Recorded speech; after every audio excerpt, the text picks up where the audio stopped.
국민 여러분 안녕하셨습니까? 간첩 잡는 정당 자유민주당의 국정원 정상화위원장입니다. 그리고 저는 민간으로 인도태평양 전략연구원을 운영하고 있습니다. 오늘 제가 국민 여러분들께 전해 올릴 이야기가 있습니다. 대한민국이 일제의 식민지 시기를 벗어나서 해방이 된 이후 국가의 형틀을 갖추어 나가는 과정에서 대한민국의 국군이 창설되기도 합니다.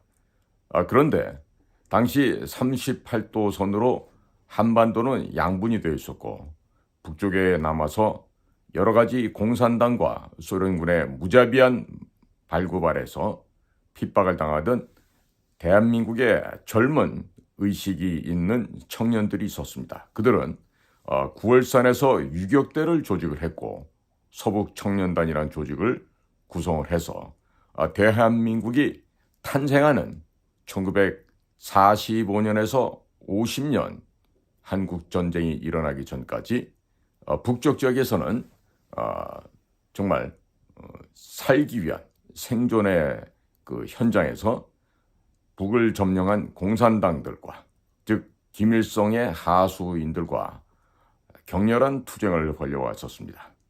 그리고 1950년 6월 25일 한국전쟁이 발발하게 되자 결국 북의 김일성이가 소련군의 지원을 받아서 남침을 하게 되었는데 그 시절에 서울이 함락당하고 다시 이 서울을 찾는 과정에서 50년 9월 15일 월미도 앞에서의 메가더 원수가 이끄는 연합군들의 인천 상륙작전이 감행이 됩니다. 조수 간만의 차가 워낙에 극심한 서해 바다에서 그와 같은 무모한 대규모의 군사작전을 감행한다는 것은 실로 기적적인 일이라 아니할 수 없었습니다. 그때 월미도의 등대를 밝히고 연합군이 정확하게 목표 지점을 향해서 적의 후방선을 끊어버릴 수 있게끔 도움을 줬던 혁혁한 공로를 세웠던 사람들이 있습니다. 그분들이 바로 이름도 군번도 계급도 없었던 대한민국 정보사의 전신이라고 할 수 있는 바로 우리의 9월산 유격대 서북청년당 출신의 10대, 20대 초반에 용맹스러웠던 대한민국의 사나이들이 있었습니다. 그들은 전쟁 기간 중에도 덩키 부대라든지 혹은 KLO, Korean Labor Organization 해서 그런 한국 노동 무슨 위원회 이런 식으로 가명을 쓰면서 치열한 첩보전 그리고 비밀 공작 전선에 파견이 되었던 사람들입니다. 그분들이 바로 대한민국 정보사령부의 전신이라고 할 수 있고 우리 대한민국 첩보부대의 초기에 이름 없이 쓰러져간 수없이 많은 선배님들의 족적이 거기에 남아 있습니다. 그러한 대북 첩보부대의 전통을 이어받아서 오늘날의 정보사령부가 아직까지 현존할 수 있는 것입니다. 그리고 그러한 정보사령부, 대한민국 첩보부대가 있었기 때문에 1961년 5.16 군사혁명 직후에 KCIA, 중앙정보부가 만들어질 수 있었던 것입니다. 다시 말씀드리면 대한민국의 대북 첩보부대가 없었더라면 HID로 불리우는 육군정보사 대북 침투를 전담했던 그 특수조직이 없었더라면 오늘날의 정보사령부는 없는 것이고 그리고 국정원 같은 조직도 있을 수가 없는 것입니다. 그러니까 우리나라는요 대부분의 경우에서 보면요 각 조직이나 그 배경에 어떠한 역사가 있었는지를 망각하고 있는 경우가 굉장히 많습니다. 자 그러다 보니까 전통을 잃어버립니다. 역사를 모르기 때문에 헛된 소리를 하게 됩니다. 자 지금 우리 그 정보사령부 이 조직은요 사실은 비엔나 협정에 의하면 있어서는 안 되는 조직입니다. 즉 존재 자체가 불법이라고 할 수 있는 그런 특수 조직인데 그 조직 속에서 대한민국에 벌어졌던 한국 전쟁이 끝나고 나서 50년대, 60년대 끊임없는 대북 첩보전이 휴전선을 그 경계에다 두고 수시로 북을 넘나들면서 각종 첩보를 수집하고 또 필요할 때는 적의 그 생명선까지 끊어버리고 하는 여러 가지 임무를 수행했던 이름 없는 무명의 용사들이 많이 있었습니다. 이미 그러한 비밀 침투 공작을 하는 과정에서 7,000명이 넘는 그런 용맹스러운 대한민국의 남자들이 목숨을 이 강산에 바쳤습니다. 자, 그러한 대북 첩보 또 대북 비밀 공작을 수행해왔던 조직이 바로 우리가 보통 뭐 켈러 부대라고도 얘기하죠. 그리고 뭐 6.25 때 있었던 던키 부대, 그리고 지금 있어서는 대북 첩보 부대라고 하는 정보 사령부가 바로 그들의 존재인 것입니다. 지금 지난 2002년, 3년 그 어간에 아마 이명박 정부 시절이었던 걸로 기억이 나는데요. 아닌가요? 아닙니다. 2002년, 3년이면은 김대중 정부 끝나고 노무현 정부 초쯤 될 것 같습니다. 그때도 광화문에서 가스통을 들고 시위를 했던 특수 임무를 수행하는 것을 담당했던 그와 같은 남성들이 있었습니다. 자, 그래서 결국 오늘날까지 특수임무 유공자회라는 조직이 지금 존재를 하고 있는데요. 그들과 함께 과거 대북 첩보 공작 부대, 즉 소위 말하는 국군정보사령부가 되겠습니다. 그런 그 대북 첩보를 수집하는 비밀 업무를 담당했던 이 공작 부대, 거기서 이미 이제 지금 특수임무 유공자로서 인정을 받았던 그 공작원들, 조원들과 함께 생사고락을 같이 했던 그 공작팀의 팀장들이 있습니다. 바로 공작조장이라고 할 수 있는데, 그 공작조장 모임인 대한민국 북파공작팀장연합회, 약칭해서 대북련이랍니다. 대한민국 북파공작팀장연합회 해서 대북련이라는 조직이 있는데, 이들 조직과 현재의 정보사령관 사이에 부적절한 일들이 지금 발생을 했습니다. 이에 대해서 이 대한민국 북파공작팀장연합회 대북련에서는요, 단체의 명의로 민원 제기를 했습니다. 그런데 이 민원 제기에 대해서 현재 정보사령관의 미온적인 반응, 그리고 또 선배들을 무시하고 홀대하는 것에 대해서 이 공작팀장 여러분들께서 굉장히 지금 분노를 하고 있습니다. 이것의 이제 배경을 좀 살펴보면요, 이 그러니까 북파공작팀장연합회, 이 대북련이라고 말씀드리면 금방 그 이해하기가 좀 어려울 수도 있을 것 같은데요. 이 북파공작팀장들의 연합회입니다. 이 단체는 2022년 11월 19일에 출범한 사단법인 국민희망시대에서 출간해서 이 사단법인 국민희망시대에서 정부나 혹은 그 공공기관에 배포하는 그 국민희망저널이라는 책자가 있습니다. 그래서 그 책자가 금년도에도 발행이 됐고, 얼마 전인 2024년 3월호에 이 국민희망저널에서는 이 대북 북파공작 팀장연합회의 회장을 맡고 있는 오현득 공동회장을 인터뷰를 한 바가 있었습니다. 그리고 그 인터뷰 기사가 이 국민희망저널에 실렸는데, 그 저널에 실린 내용들 가운데 한 장의 사진이 있었습니다. 그 사진이 지금 문제가 되고 있습니다. 이 일이 어떤 배경이 있냐 하면요. 국민의힘의 국방위원회 소속의 우신구 의원이 있습니다. 이 우신구 의원이 저희 정보사령부에서 그동안 대한민국이 건국되는 과정 그리고 그 이후에 이름 없이 산화한 수천 명이 넘는 이 우리들의 위대한 그 첩보 부대원들의 희생에 대해서 이 정보사령부의 한 그 지역이 판교적이 있습니다. 속칭 우리가 목장이라고 불리우는 곳인데 그 판교 소재 충운탑에 참배를 했어요. 그래서 그 참배하는 현장에서 단체 사진을 찍었습니다. 그리고 그 단체 사진 안에는 이 우신구 의원을 비롯해서 이 북파 특수공작 팀장연합회의 그 공동의장 맡고 계시는 오현득 회장도 같이 사진을 찍었습니다.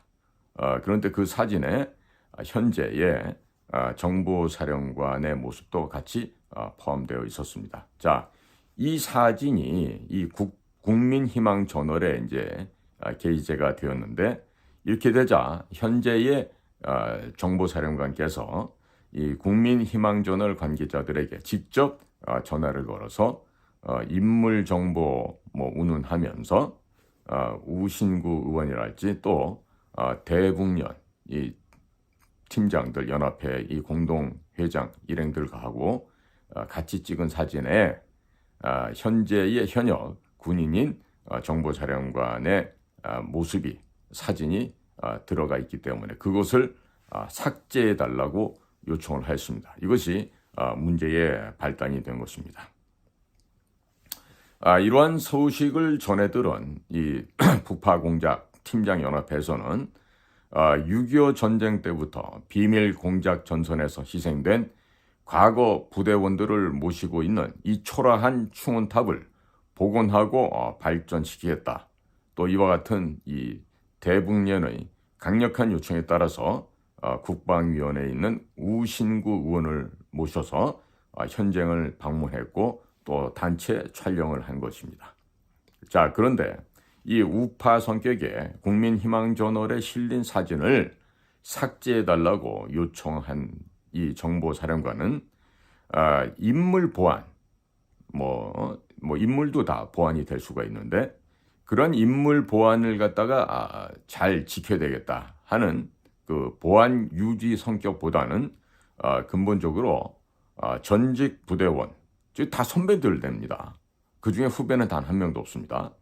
그런 그 전직 선배님들에 대한 전직 정보사 특수 업무를 담당했던 그 부대원들에 대한 홀대 그리고 이런 북파 공작 팀장 연합회를 선배들이 구성한 단체인데 이 단체를 기피하고자 하는 평상시의 태도, 관점, 또 인식 이런 것들이 단적으로 표출되었다는 점에서 이 선배들 되시는 북파 공작 팀장 연합회 이 회원들이 지금 현재 대단히 분노를 일으키고 있습니다.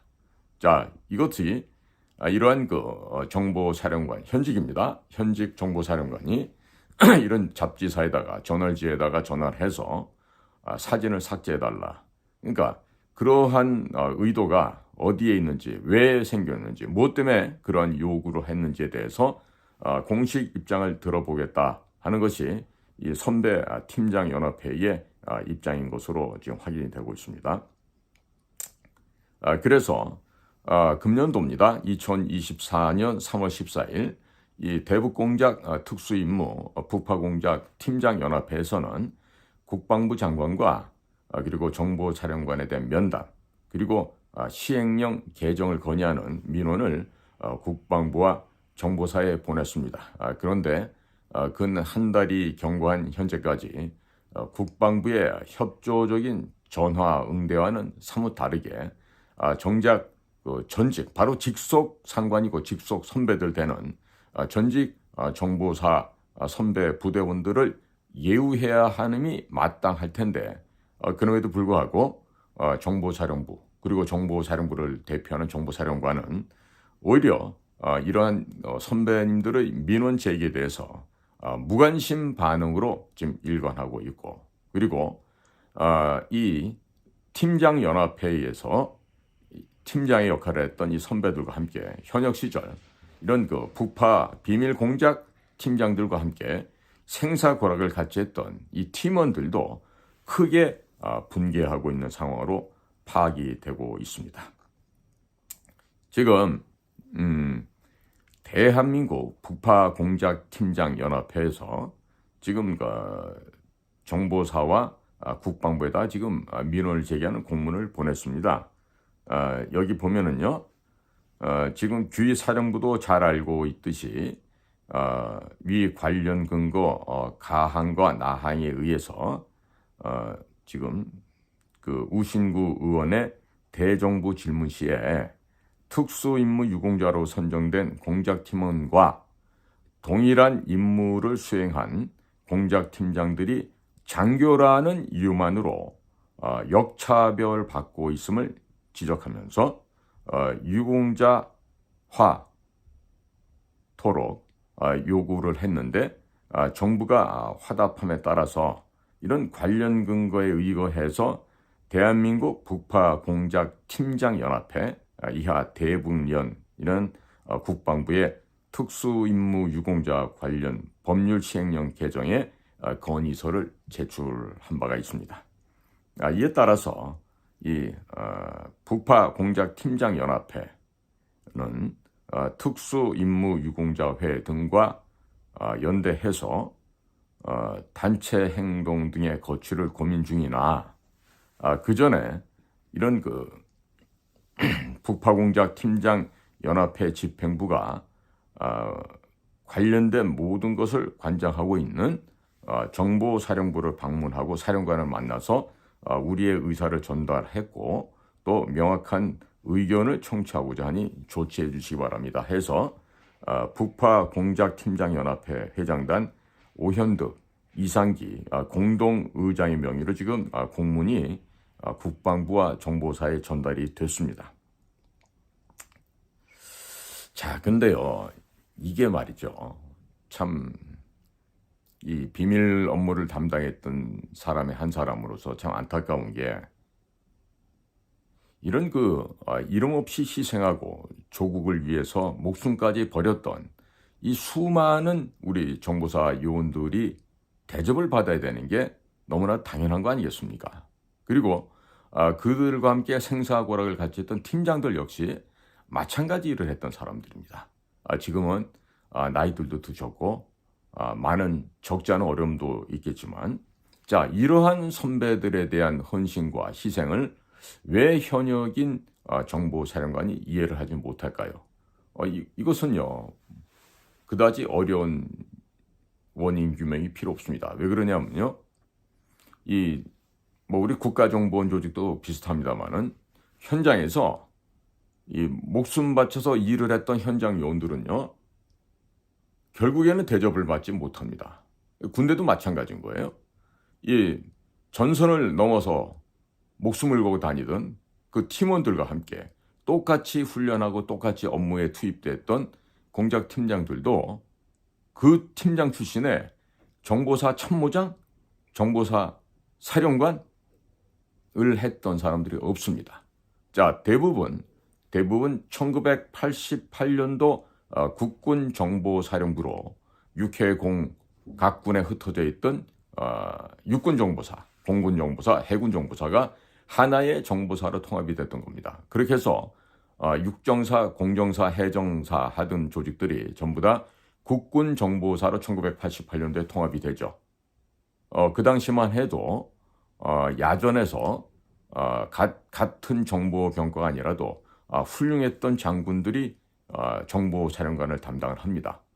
제가 기억하더라도 1988년, 89년 그때는 육사 16기인데 이중형 장군께서 정보사령관 했던 것으로 기억을 합니다. 굉장히 훌륭한 장군님이셨어요. 그런데 이제 세월이 흘러오면서 특히나 이 노태우 정권으로부터 비열하게 정치자금을 받았던 김영삼 정권부터 이런 그 국가의 기관들이 이제 형해화되기 시작합니다. 당시부터 안기부가 서서히 이상해졌고요. 그리고 정보사령부도 소위 말해서 깜냥이 안 되는 아이들이, 즉 정보병과 혹은 특수공작 업무, 이런 그 힘들고 어려운 일을 전혀 해보지 못했던 그 비전문가들이 정보사령관이 됐습니다. 그러다 보니까 정보사의 본연의 업무를, 공작 업무를 제대로 이해하지 못하는 그런 소위 껍데기, 무늬만 군인인 자들이 와서 이 정보사의 본령을 훼손시켜 버린 것입니다.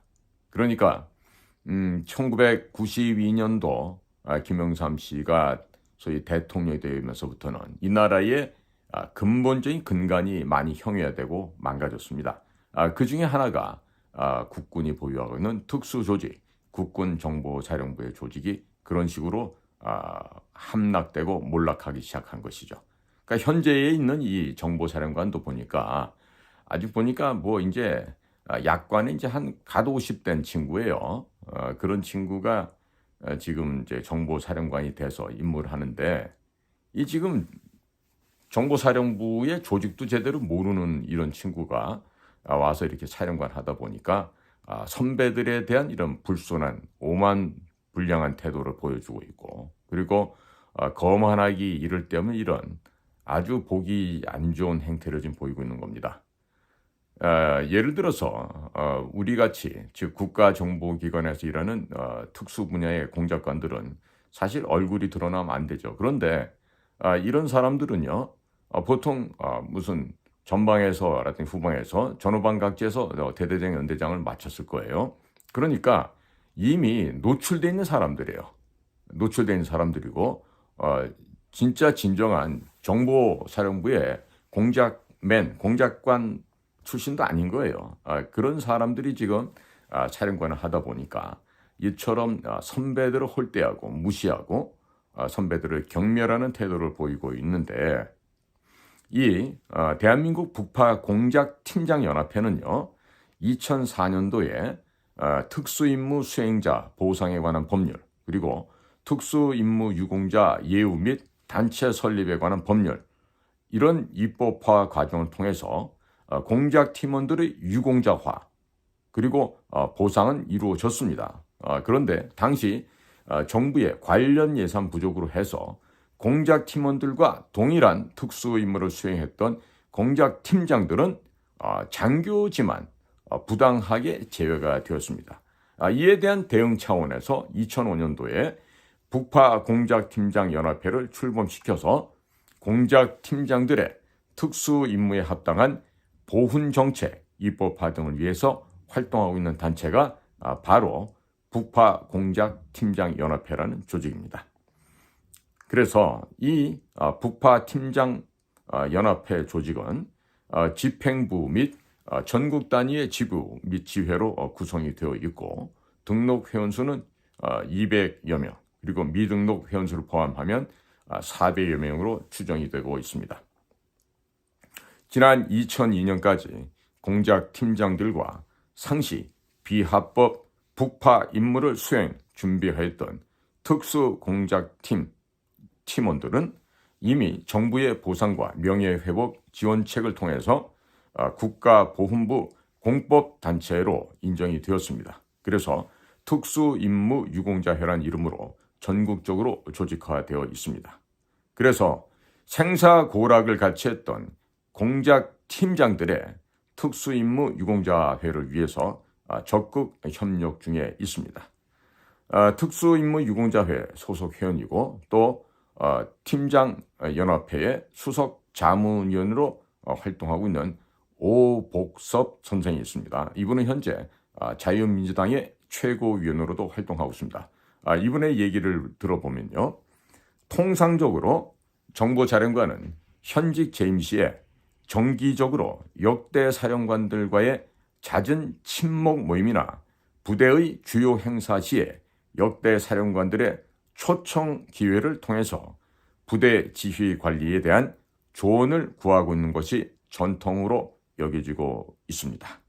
하지만 사령부의 전통 계승 발전 및 전문 기능 활성화 차원에서 대북 첩보 공작 및 특수임무 분야에서 수십 년간 잔뼈가 굵은 전직 부대원 모임인 특수임무 유공자회 및 대북 공작 팀장 연합회 같은 사령부의 외곽 단체와는 과거 희생자 충원탑 위령제 추모 연례 행사에서만 형식적으로 접촉 예우하고 있어서 아쉬운 점이 많이 있다. 그리고 이번 경우에도 평소에 전직 부대원 단체를 대하는 사령관의 기본적인 인식과 대응이 가감없이 드러난 것이다 라고 하면서 이러한 형태와 처신은 바로 잡아줘야 한다라고 강력하게 성토를 했습니다.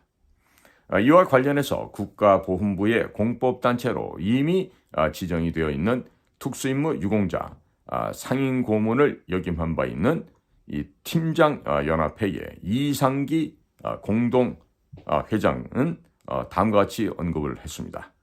국군방첩사령부 과거 국군보안사의 경우 부대에서 초급 장교 시절부터 성장한 골수 부대원이 최소한 사령부 내 참모장까지는 보장되고 능력을 인정받는 경우 사령관, 중장 계급입니다.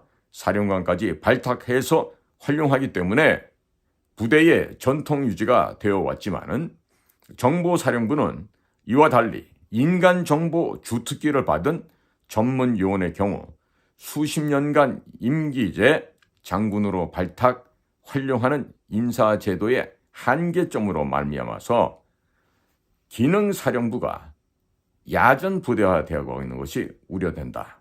그래서 과거 첩보, 공작부대의 전통 유지 및 기능 활성화 차원에서 순수 전문 대북 첩보 공작부대로의 근본적인 구조 개편과 인사제도 전환이 국회 국방위와 정보위 차원에서 심층 검토되어야 한다라고 특별히 강조를 했습니다.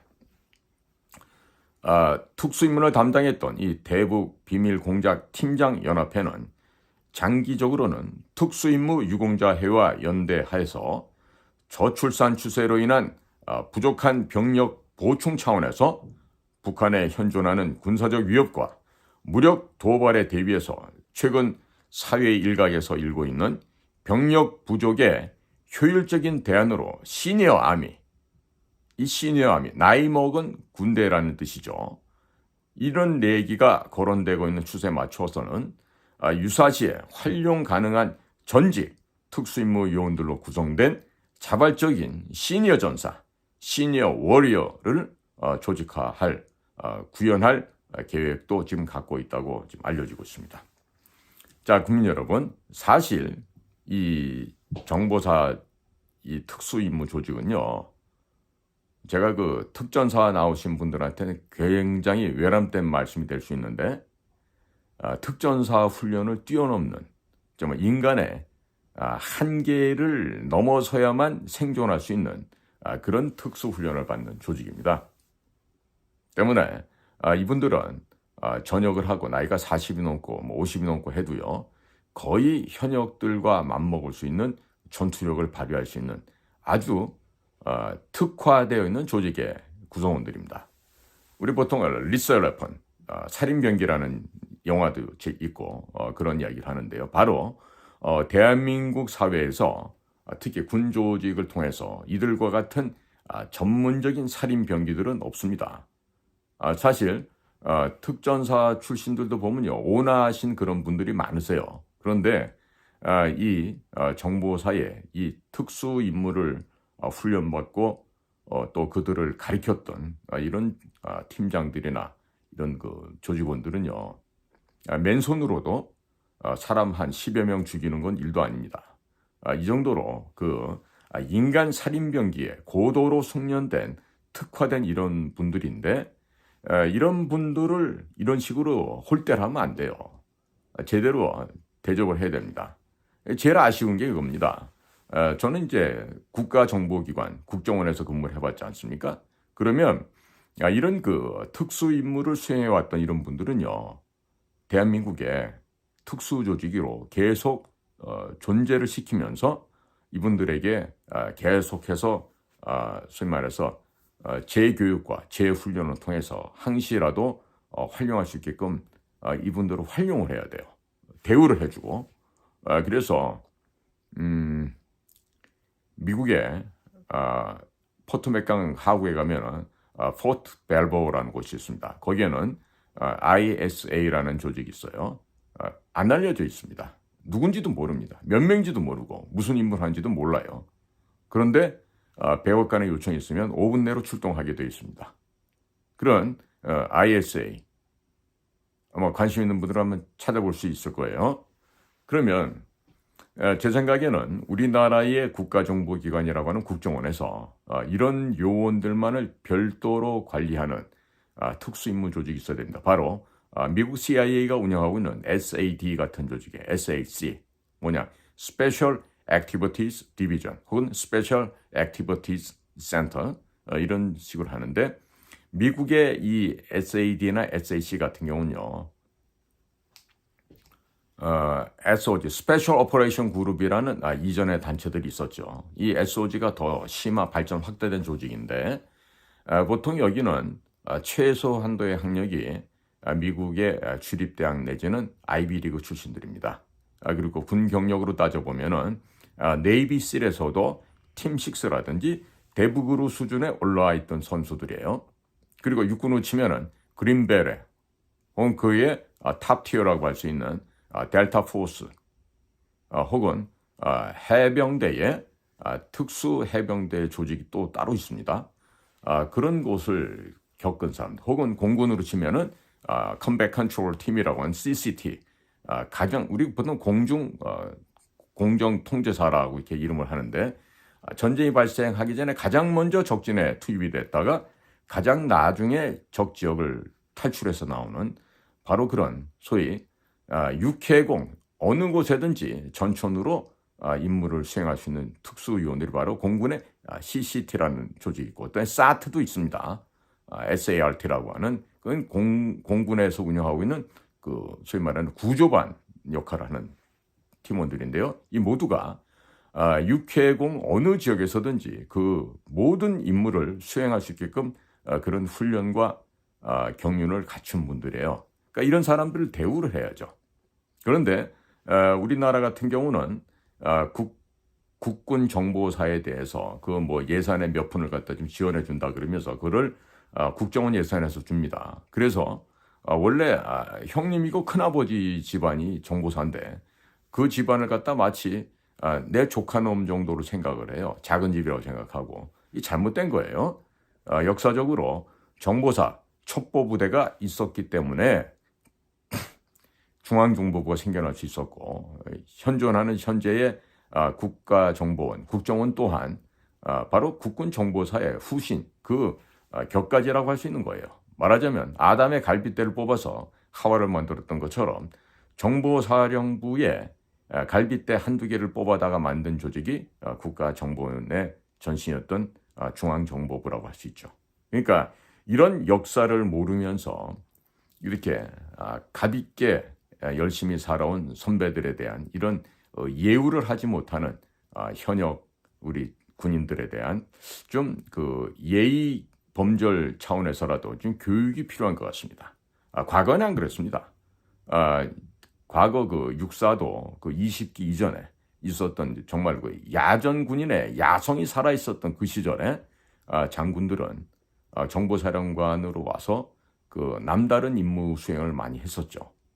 그러니까 이러한 일을 안 해본 사람들, 사실 지금 현존에 있는 우리 그 정보사 첩보부대 또 하나의 현신이라고 할 수 있는 분이 한 분 계신데 그게 바로 이진삼 장군 같은 분들이에요.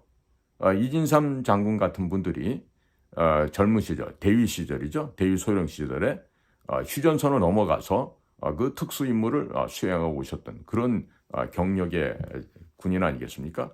그런데 요즘은 그런 특수 임무를 수행할 만한 담력도 없고 그만한 용기나 또 그만한 실력을 갖춘 군인들은 찾아보기가 힘듭니다.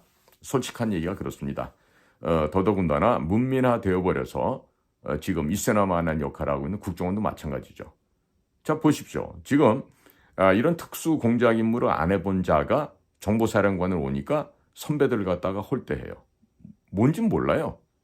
제가 기억하기로도 지금 나와 있는 얘기는 멋있게 싸우고 가볍게 죽자라는 게 정보사 구성원들의 모토이기도 합니다만은 이전에 김대중 정부가 있기 이전에 그 모 지역이 있습니다.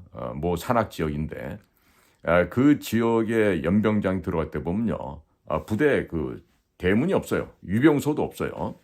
그런데 들어가다 보면 좌우에 큰 돌에 빨간 글씨로 응징 보복이라고 쓰여 있습니다. 응징과 보복. 연병장 안에 들어서면은 돌에 무자비한 훈련, 잔인한 응징 보복. 말만 들어도 섬찟하시죠? 무자비한 훈련, 잔인한 응징 보복. 그와 같은 정신자세로 평생을 훈련받고 또 훈련하고 인간의 한계를 뛰어넘었던 그 자들이 바로 누구냐? 대한민국의 살인병기들, 국군 정보사 요원들이고 그 공작 팀원들이고 공작 팀장들입니다. 자, 제가 실제로 특전사에서 소위 중위 시절을 겪고 정보사에 와서 팀장을 했던 한 대원의 얘기를 제가 직접 들은 적이 있습니다. 특전사에서 뛰는 거, 총 쏘는 거, 모든 것에 가장 선두에 있었던 자신이었기 때문에 정보사에 와서도 이까짓 것 하고 우습게 생각했다는 것이에요. 그런데 이게 웬일입니까? 와서 첫날 구보를 하는데 구보를 하다가 죽을 뻔했다는 겁니다. 왜 죽을 뻔했을까요? 그 대원들의 구보 속도를 맞출 수가 없는 거예요. 특히나 마지막 한 2km 되는 구간이 약간의 경사가진 구간이에요.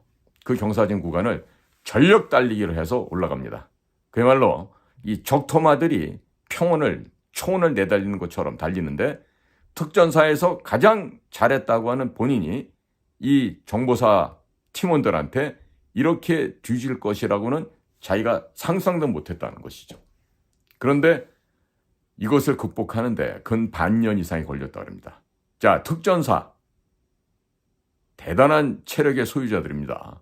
그냥 보면은 부러울 정도의 몸매를 갖고 있고 엄청난 체력들이 있죠. 근데 거기서 가장 돋보였던 그런 특전사 장교가 정보사에 와서 그토록 힘이 들었다는 얘기예요. 그러니까 정보사 요원들 수준이 어느 정도인지 이제 가늠이 가십니까? 오토바이 타고 혹은 차를 타고 가다가 돌아서서 조준 사격을 하고 사격을 해도 타겟을 명중시킵니다. 칼 혹은 도끼 여러 가지 도구를 던지는 투창, 표창 이런 게 있거든요. 그런 것도 보면요, 기가 막힌 정확도를 보여주고 있어요. 그 얼마만큼 훈련하면 이렇게 되겠습니까? 그러면 이처럼 국가의 특수한 상황을 위해서 평생을 헌신하고 몸을 바친 이분들에 대해서 존경하고 예우를 다하는 것은 기본도리 아닐까요? 그런데 이거를 안 해, 못 해. 그러면 그거는 나는 사람이 아닙니다. 나는 짐승보다 못한 자입니다. 라고 스스로 인정하는 것밖에 안 되겠죠. 자, 그래서 오늘 이런 그 안타까운 사연을 전하게 되는 거는요, 제발 이 대한민국이라는 사회가 국가를 위해서 헌신하신 분들, 제복을 공경해야 된다고 하잖아요. 사실 우리 정보사 요원들은요, 제복이라고 딱히 말할 수 있는 제복이 따로 없습니다. 일반 군인들은 정복이라는 것도 있어요. 예복도 있어요. 그런데 정보사에게는 우리 정보사 요원들만 있는 이름 명찰도 없고 계급장도 없는 그 특이한 색깔이 있습니다. 그 색깔의 옷을 입고 평생 조국과 민족을 지키는 그런 그 국가 천병이 되어서 고생을 하고 헌신해왔고 목숨까지 버려왔는데 이런 선배들에 대한 예우를 하고 공경을 하는 것 국가의 기본 도리입니다. 그리고 기본 예우입니다. 근데 이런 것들을 안 하고 못한다 그러면 곤란할 것 같아요. 그래서 오늘 이 방송을 통해서 지금 정보사에 내가 후배들도 있고 그래서 내 전달을 하겠지만 그 선배님들에 대한 예절을 좀 잘 지키기 바랍니다. 특히 그 정보사 출신이 아니면서 그 보직에 의거해서 그 육군 정보사령관직에 현재 와 있는 우리 정보사령관은요, 좀 선배들에 대한 그 올바른 처신을 하시기 바래요. 내가 지금 사진을 이렇게 보니까 이 뭐 신체적인 조건이 우리 정보사 우리 특수 팀장이나 혹은 그 우리 특수 팀원들하고 같이 훈련하면 아마 뭐 일주일 내로 사망할 정도밖에 안 될 것 같은데 되게 좀 허약해 보이네요 보니까. 그런데 이런 분이 함부로 이렇게 선배들에 대한 예우를 하지 않고 홀대하는 일은 좀 삼가고 좀 제대로 잘 하기 바랍니다. 우리 정보사령관인데 이름 호명은 안 하겠어요. 알고 있지만 그 선배님들께 다시 한번 연락드리고 오시라고 해서 극진하게 예절을 갖추기 바라요. 그래야 부대의 전통이 삽니다. 혹시 우리 정보사령관님 이런 노래 압니까? 설악 9월 정기받은 구국의 횃불 통일성업 이루노라 밤낮이 없다. 골육지정 전우회로 굳게 뭉쳐서 적을 향한 천병되어 목숨 바치리. 나가자 싸우자 조국을 위해 죽고 또 죽으리라 결의를 위해. 이 무슨 노래인지 알아요?